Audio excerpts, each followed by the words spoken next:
Okay, yan po ang aming lechon belly. Pagkain po yan ng mahirap. Alam mo naman yung mahirap, yan lang po ang kaya naming kainin, kaya naming bilhin.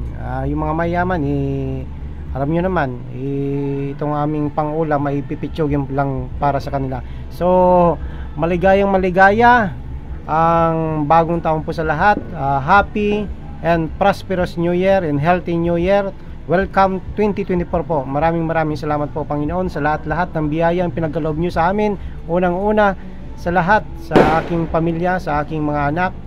Ilang bang anak ko? Sa aking mga asawa, ilang bang asawa ko? Marami sila. Yan.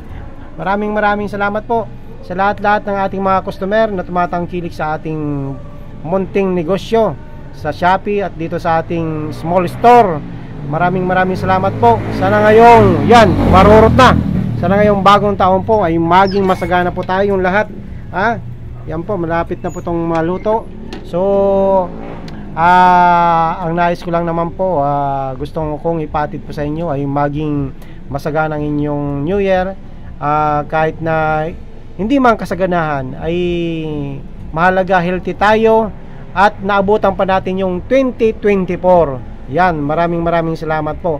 Dahil ay kahit papaano nalagpasan natin ang 2023 kahit maraming pagsubok, at ngayon ay humihinga pa rin po tayo. Yan ang pinakamalagang bagay o kaya regalo sa atin ng Panginoon. Kaya yan ang ipagpasalamat po natin, kasi alam nyo naman sa mga balita ay marami nang lumisan, mga kilalang tao, hindi man kilalang tao. Kaya ngayon nagpapasalamat tayo sa Panginoon kasi binibiyayaan pa tayo ng dagdag buhay, para makapagbahagi ng kumbaga ng inspirasyon sa iba. Okay, maraming salamat po ulit. God bless po. Ingat po tayo. Iwasang magpaputok. Kung magpaputok man ay sa loob lang, huwag sa labas. God bless po. I love you. Welcome 2024. Muhammad Chop Chop.